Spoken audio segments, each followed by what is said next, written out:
আসসালামু আলাইকুম। কেমন আছেন সবাই? আশা করছি আল্লাহর রহমতে সবাই ভালো আছেন। আলহামদুলিল্লাহ আমরাও ভালো আছি। বেশ কয়েকদিন হয়ে গেছে ভিডিও শেয়ার করা হচ্ছে না, তো ভাবলাম ঈদের দিনে সারাদিনে কি কি কাজ করেছি সেই ভিডিওটা একটু শেয়ার করি। এবং ঈদের দিন রাতে আমি আমার হাজব্যান্ডের কাছ থেকে কি উপহার পেয়েছি, তো আশা করি সেটাও আপনারা জানতে চান। আর যদি জানতেই হয় তাহলে আমার সাথে থাকুন। এই তো এটা ছিল ঈদের দিন সকালের ভিডিও। জিসান আর তার বাবা দুজন যাচ্ছে মসজিদে ঈদের নামাজ পড়ার জন্য। তো খুব ভোরে আসলে ঘুম থেকে আমি উঠে গিয়েছি, আর অনেক রাত করেই ঘুমিয়েছিলাম। কারণ রাত করে ঘুমিয়েছিলাম এই কারণে আমি কিন্তু এই যে এখন ঈদের জন্য রান্না বান্না করব। আর সেটা ছিল রাতের বেলাতেই আমি রোস্টটা আর কি ভাজি করে রেখেছিলাম। তো তখন রাত প্রায় 2টার মতো হবে। তো সবাই আসলে খাওয়া দাওয়া করে শুয়ে গিয়েছিল, আমি তখন একা ছিলাম। তো ভাবলাম কি করব, ইচ্ছা ছিল যে ঈদের দিনটাতে সারাদিন নিজেকে রান্নাঘরে যে রাখবো সেটা আমার একেবারেই ইচ্ছা হয়নি। কারণ ঈদের দিন ছেলে তারপরে হাজব্যান্ড তারা তো সবাই বাসায় থাকবে। তো দেখা যায় কি তাদের সাথে সময় কাটাতে ভালো লাগে, আর সেদিনও যদি সারাদিন রান্নাঘরে পড়ে থাকি তাহলে কিন্তু একেবারে নিজের কাছেও ভালো লাগবে না। তাই নিজের ইচ্ছা ছিল যে খুব তাড়াতাড়ি রান্নাগুলো সেরে ফেলবো। তো যাই হোক, আমি কিন্তু সবসময় এটা চেষ্টা করি যদি রোস্ট করা হয় তাহলে রাতের বেলাতে কিছু কিছু কাজ আমি কমিয়ে রাখি। তো রাতের বেলাতে রোস্ট ভেজে রেখেছিলাম, যদিও তেমন কিছু রান্না করিনি। তারপরও ঈদের দিন আমার প্রায় 11টা সাড়ে 11টার ভিতরে সব রান্না শেষ হয়ে গিয়েছিল। তারপরে আমি অনেক সময় রেস্ট করেছি, পরে গোসল করে খাওয়া দাওয়া করে নিয়েছি। তো যাই হোক, আর রোস্ট তো আমার ভীষণ ভীষণ পছন্দের একটা খাবার। আর ঈদের সময় রোস্ট করব না সেটা তো হতে পারে না, কারণ যে খাবারটা পছন্দ করি সে খাবারটা যদি না থাকে তাহলে কিন্তু নিজের কাছেও ভালো লাগে না। তো যাই হোক, আমি কিন্তু রোস্ট একদম বসিয়ে দিয়েছি ওই পাশটাতে। আর ঈদের দিন সকালে রান্না কিন্তু এখন আমি পায়েস রান্না করছি। তো সবার শুরুতে আমার পছন্দের রান্না দিয়েই শুরু করেছি, আর সেটা হলো রোস্ট। তো যাই হোক, জিসানের বাবা তো নামাজ পড়তে চলে গিয়েছে, আর জিসানও চলে গিয়েছে। মেয়েও পড়ে পড়ে ঘুমাচ্ছে, কারণ সে তো আর এত সকালে উঠবে না, সে উঠতে উঠতে অনেক বেলা হয়ে যায়। যদিও ঈদের দিন একটু তাড়াতাড়ি উঠেছিল, তারপরও সে আবার ঘুমায় আবার সজাগ হয়, এরকমের একটা ব্যাপার ছিল। তো যাই হোক, যেহেতু যে সময় ওঠে তার থেকে খুব তাড়াতাড়ি উঠে গিয়েছিল, তো এই জন্য আর কি। তো এদিকে তো রোস্ট রান্না হয়ে গিয়েছে। তো মোটামুটি ঈদের ভিডিও তো অনেক আপুরা সব আপুরাই শেয়ার করেছেন কার কার বাসায় কি কি তৈরি করেছেন, কিভাবে সময় কাটিয়েছেন, তো সবটাই শেয়ার করেছেন।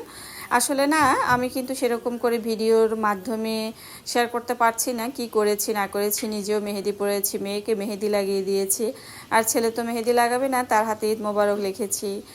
তারপরে ঈদের দিনে আমরা বের হয়েছিলাম বিকেলবেলাতে। তো আসলে বের হতে চাইনি, জিসানের বাবা অনেক জোর করলো যে চলো ঘুরে আসি। আসলে বাহিরে যেখানে যাব সেখানে শুধু মানুষ আর মানুষ, তো আমার কাছে মনে হয়েছিল যে না, বাসার ভিতরেই অনেকটা ভালো আছে, তো বাহিরে বের হলে মানুষের ভিড়ে আসলে ভালো লাগবে না। তো যাই হোক, যেহেতু অনেক রিকোয়েস্ট করেছে, যে বলেছে চলো একটু ঘুরে আসি, তো এই জন্য আর কি বের হয়েছিলাম। তো আসলে ওগুলো তেমন কিচ্ছু শেয়ার করিনি আপনাদের কাছে, কারণ ভিডিও তৈরি করা তো অনেকটা কষ্টের, আমরা সবাই জানি। তো একদিকে রান্না করা, ভিডিও করা, আবার কোনো কিছু যাই করি না কেন আমরা চেষ্টা করি সবটা শেয়ার করার। তো আসলে ওরকম ক্যামেরা নিয়ে আসলে আসা হয়নি, কারণ চেয়েছিলাম যে একটু ভিডিও থেকে দূরে থাকা বা কারো ভিডিও দেখা এইসব থেকে দূরে থাকতে চেয়েছি। কারণ সব সময় আসলে কারো ভিডিও দেখা বা ভিডিওতে যা করি না কেন সবটাই ক্যামেরার সামনে আনা, এগুলো কিন্তু সব সময় আসলে আমাদের ইচ্ছে করে না, তো আর কি। আর আমিও ইচ্ছা করিনি, এই জন্য কিন্তু আর ওগুলো ভিডিও করিনি আর শেয়ারও করিনি। তো মূলত ভিডিও তৈরি করতে গেলে দেখা যায় সব কিছু শেয়ার করলে সেই ভিডিওটা কিন্তু দেখতেও ভালো লাগে। আর যাই হোক, একঘেয়েমি ভিডিও রান্নাবান্না এই আর কি। তো যাই হোক, ওদিকে তো আমি রোস্ট করে নিয়েছি, পায়েসও রান্না করেছি, এরপরে কিন্তু গরুর মাংস বসিয়ে দিয়েছি।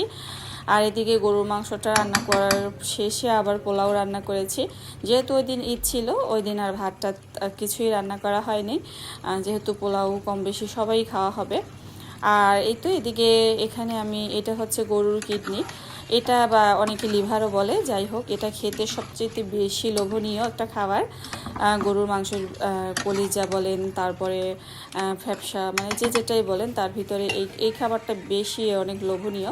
তো জিসানের বাবা মাংস আনলে এইটা নিয়ে আসে, তো আমি আবার ওটা আলাদা সিদ্ধ করে পানি ফেলে দিয়ে কেটে পরিষ্কার করে নিয়েছি, কারণ দেখা যায় এগুলোর ভিতর থেকে কিন্তু অনেক রক্ত বের হয়। তো এই জন্য আর কি আলাদা করে সিদ্ধ করে নিয়েছি। এদিকে মাংস কষানো হচ্ছে, আর কষা মাংস খেতে তো জিসানের বাবা ভীষণ পছন্দ করে। তো যেহেতু ঈদের নামাজ পড়ে আসার পর বাসায় ছিল, তাকে জিজ্ঞেস করলাম মাংস কষানো হয়েছে, তুমি কি খাবে?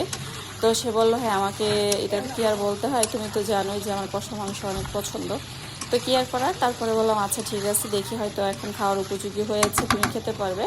এরপরে তার জন্য আমি আবার বাটিতে কিছু মাংস তুলে দিয়েছি এই আর কি। তো এই তো মাংসটা কিন্তু কষানো হয়ে গিয়েছে, আর তেল মশলা উপরে চলে আসছে, দেখে বুঝতে পারছেন। তো ঈদের দিন কি আর করার, ঈদের দিন আমার আসার ভিতরে আমার ভাই আসছিল, তো খাওয়া দাওয়া করে আবার আমার ছেলেকে নিয়ে চলে গিয়েছে। তো জিসান চাঁদরাতেও কিন্তু ওর নানুর বাড়িতে গিয়েছিল, কারণ আমরা সব সময় বাসা বাড়ির ভিতরেই থাকি। তো চিন্তা করলাম আসলে আমরা খোলামেলা পরিবেশে ছোটোবেলায় যখন বড় হয়েছি, তো তখন কিন্তু অনেক আনন্দ করেছি, আর এখন যেহেতু ওরা বাসা বাড়ির ভিতরে থাকে সেরকম কিন্তু আনন্দ পায় না। তো আমি ভাবলাম যে না, আসলে চাঁদ রাতে যদি যে চাঁদ রাত মানে যেদিন চাঁদ দেখাবে মানে শেষ রোজার দিনে, তো ও ওর মামার সাথে চলে গিয়েছে। তো আমি চাইছি যে আসলে আমার ছেলেটা অনেক আনন্দ করুক, ভালো থাকুক, ওর যেভাবে ভালো কাটে আর কি। তো ওর মামার সাথে কিন্তু চলে গিয়েছে। তো সেদিন চাঁদটা দেখে তারপরে রাতের বেলাতে আসছে। তো পরে আর কি ঈদের নামাজ পরে সে কিন্তু ওর মামার সাথে দুপুরে খাওয়া দাওয়া করে আবারও ঈদের দিন বিকালে কিন্তু চলে গিয়েছিল। তো সে আমাকে ছাড়াই অলরেডি 3-4 দিন থেকে ছিল। তো জিসানের বাবার তো বাসায় ভালো লাগে না, ছেলে বলতে সে আসলে ছেলেকে খুব বেশি ভালোবাসে। আসলে যেই সন্তানটা কাছে না থাকবে তার জন্যই বেশি মায়া। তো তারপরও ছেলে যেমন তার বাবাকে বেশি ভালোবাসে, তার বাবাও ছেলেকে ভালোবাসে। তো যাই হোক, সে বলছিল যে ছেলে আসে না কেন, আসে না কেন। আমি বলছি ও তো খুব সুন্দর ভালো সময় কাটাচ্ছে, নানার বাড়িতে আছে, খোলামেলা পরিবেশ, তারপরে ওর সাথে খেলার সঙ্গী আছে। তো সব মিলে দেখা যায় কি ওই সত্যিও খুব সুন্দর সময় কাটাচ্ছিল। এই জন্য আর আমি তেমন জোর করিনি। তো ইতিমধ্যে কিন্তু একদিনের জন্য হলেও আমি আমার বাবার বাড়িতে গিয়েছিলাম, খাওয়া দাওয়া করে আবার চলেও আসছি। তো এখন আবার বাবার বাড়িতে আছি, আবারও চলে যাব। তো আসলে এইসব কোনো কিছুই কিন্তু আমি ভিডিওতে শেয়ার করিনি, কারণ আমার ভিডিও করার কোনো ইচ্ছাই ছিল না। তো ভাবলাম যে না, আসলে ভিডিও না করি।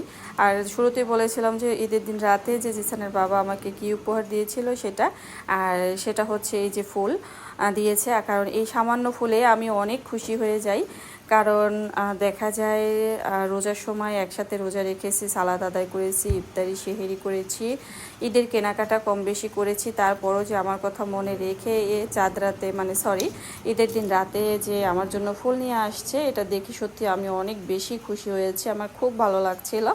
আর ফুল পেলে সত্যি আমার মনটা অনেক ভালো হয়ে যায়। তো সবাই ভালো থাকবেন, আল্লাহ হাফেজ।